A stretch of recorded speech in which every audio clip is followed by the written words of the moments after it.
बिस्मिल्लाहिर्रहमानिर्रहीम। अस्सलाम वालेकुम नाज़रीन, आप यूट्यूब चैनल देख रहे हैं। मैं इमरान खान हूँ। एक तो दबा के धांधली हो रही है पंजाब में, मुकाबला ही कोई नहीं, फिर भी धांधली हो रही है। उसकी वजह यह है कि लोग निकले ही नहीं वोट डालने के लिए। बहुत सारे पोलिंग स्टेशन से जर्नलिस्ट रिपोर्ट कर रहे हैं, वो बता रहे हैं जनाब कि यहाँ पर तो 5% लोग भी नहीं आए। जहाँ पे इलेक्शन था जरताज गुल की सीट पे या फैसलाबाद की सीटों पे, मियांवाली में, हर जगह पे लोग निकले ही नहीं वोट डालने के लिए, क्योंकि पाकिस्तान तहरीक-ए-इंसाफ की मकबूलियत बहुत ज़्यादा है और पाकिस्तान तहरीक-ए-इंसाफ का वोट है बहुत बड़े पैमाने पे। इमरान खान साहब जो है वो लोगों की इस वक्त दिल की धड़कन बने हुए हैं। तो क्योंकि उनके पास मकबूलियत है और उन्होंने बाइकआउट कर दिया तो उनका वोटर नहीं निकला। जब उनका वोटर नहीं निकला तो गहमा गहमी थी ही नहीं।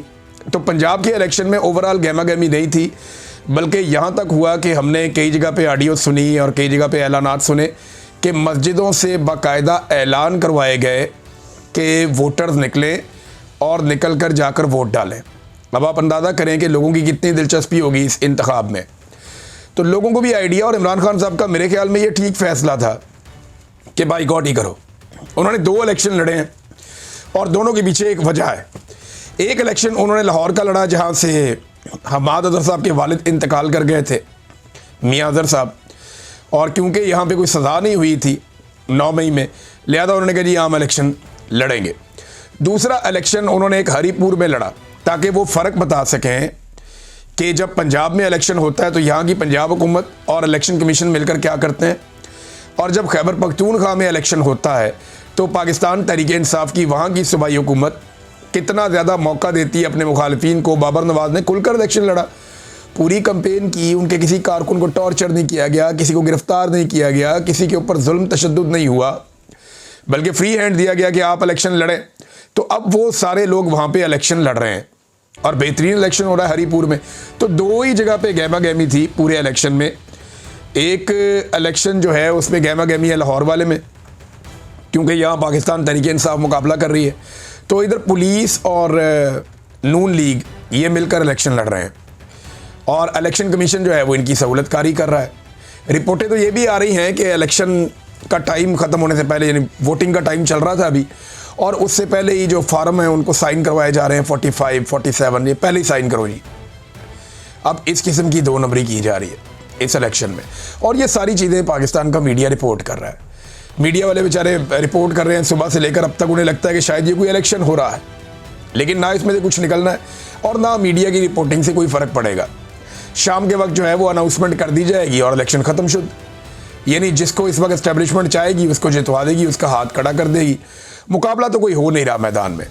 लाहौर के अंदर पाकिस्तान तहरीक-ए-इंसाफ ने मुकाबला करने का फ़ैसला किया था, लेकिन ये सीट अब तक जो दिखाई दे रहा है, जिस किस्म की धांधली की गई है, जिस किस्म की 2 नंबरी की गई है, हालांकि PMLN के सारे कैंप ज़्यादातर देखने में आ रहा है खाली हैं और पाकिस्तान तहरीक-ए-इंसाफ के कैंप्स भरे हुए हैं। लोग बहुत बड़ी तादाद में तहरीक-ए-इंसाफ के कैंडिडेट को वोट डालने के लिए बार बार निकल रहे हैं, लेकिन इसके बावजूद सीट मिलना मुश्किल है, क्योंकि एस्टेब्लिशमेंट ने तय कर रखा है कि इमरान खान साहब को देना कुछ नहीं है। अब ये हमाद अज़हर साहब की और इनकी फैमिली की अपनी ज़ाती कोई मेहनत और कोशिश हो और पाकिस्तान तहरीक-ए-इंसाफ का वोटर इतने बड़े पैमाने पर वोट डाल के अपने वोट का पहरा दे दे तो शायद कोई चांस बन जाए, अदरवाइज़ यहाँ पे लगता नहीं है, क्योंकि रियासत तुली बैठी है कि उन्होंने पाकिस्तान में इंसाफ के साथ कोई चीज़ नहीं होने देनी। बहरहाल सिर्फ 2 जगह पे गहमा गहमी, एक हरीपुर में और एक लाहौर में, बाकी जगह के ऊपर बिल्कुल उल्लू बोल रहे हैं, खामोशी है, सन्नाटा है। मस्जिदों में ऐलान करवा रहे हैं जनाब आओ आकर वोट डालो, और वोट डालने वाला बंदा इन्हें कोई नहीं मिल रहा। वो मिलना भी नहीं है, क्योंकि लोगों की दिलचस्पी इस वक्त इमरान खान की सियासत में है, किसी और की सियासत में लोगों की किसी किस्म की कोई दिलचस्पी नहीं है। अच्छा, एक और इंटरेस्टिंग बात मैं आपको बताता हूँ। पाकिस्तान तहरीक-ए-इंसाफ के साथ बदतरीन धांधली हुई।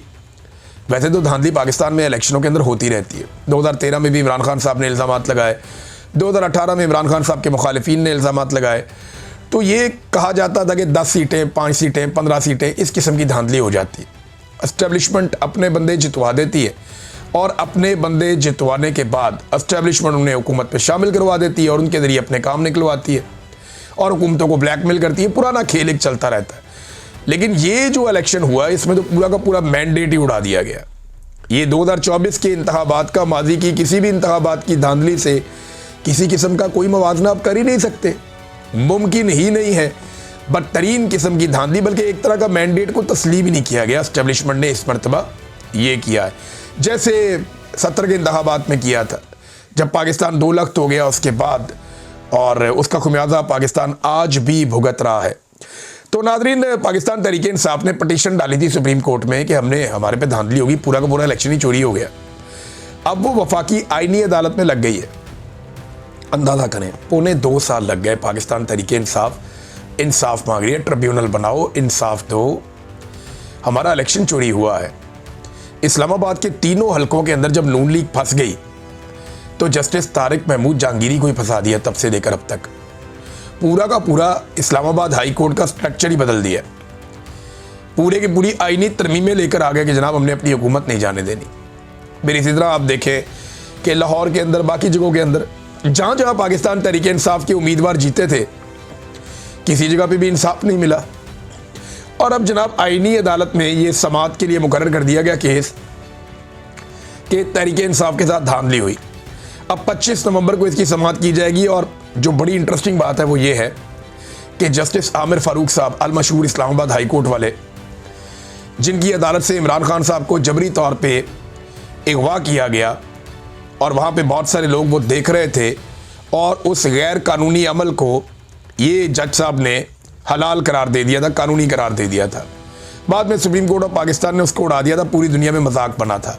वो वाले जस्टिस आमिर फारूक साहब जो इमरान खान साहब के केसेस लगने नहीं देते थे, वो वाले जस्टिस आमिर फारूक साहब जिन्होंने इंसाफ नहीं दिया। पाकिस्तान तहरीक इंसाफ को हमेशा उनसे शिकवा और शिकायत रही। वो जस्टिस साहब जो है वो समाअत करेंगे। उनकी सरबराही के अंदर जनाब बेंच बन गया। उस बेंच के अंदर और जजेस देखें आप, बड़ा इंटरेस्टिंग है ये। अली बाकर नजफी साहब, कमाल नहीं हो गया? फिर के आगा साहब, और इसके बाद जस्टिस रोज़ी खान और जस्टिस अरशद हुसैन शाह। ये जनाब 5 रुकनी बेंच बन गया। अब ये बेंच सुनेगा कि पाकिस्तान तहरीक इंसाफ के साथ धांधली हुई और किस तरह की धांधली हुई। नाज़रीन, पाकिस्तान तहरीक इंसाफ आहिस्ता आहिस्ता मोमेंटम पकड़ रही है एहतजाज का। होगा क्या, मैं आपके सामने पूरी पिक्चर रख देता हूँ कि अब होना क्या है और ये हुकूमत कर क्या सकती है। लेकिन इससे पहले मैं आपको एक स्टेटमेंट बताता हूँ जो फील्ड मार्शल आसिम मुनीर कई जगह पे ये स्टेटमेंट दे चुके हैं। और ये जो स्टेटमेंट है इसके बारे में फ़खरुर रहमान साहब जर्नलिस्ट हैं, उन्होंने बाकायदा एक इंटरव्यू दिया सियासत.pk को, और उसमें उन्होंने बताया जी एक जगह पे नहीं, कई जगह पे मुख्तलिफ मकामात पर पाकिस्तान के फील्ड मार्शल आसिम मुनीर ये बात कर चुके हैं कि जब तक मैं फील्ड मार्शल हूँ इमरान खान रिहा नहीं हो सकता। और ये बात ठीक है।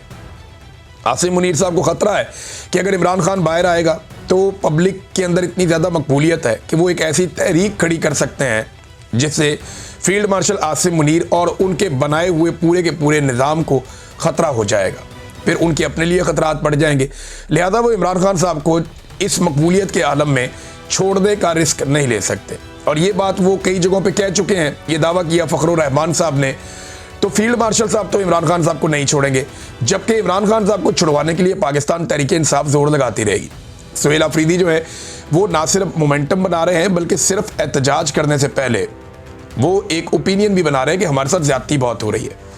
देखिए, जब आप एहतजाज करने के लिए निकलते हैं ना, तो पहले आपके पास उसका इखलाकी जवाब होना चाहिए, आपके पास सॉलिड रीज़न होना चाहिए। तक लेते हैं, अपना ख्याल रखिएगा, अपने इस चैनल का भी अल्लाह हाफ़िज़।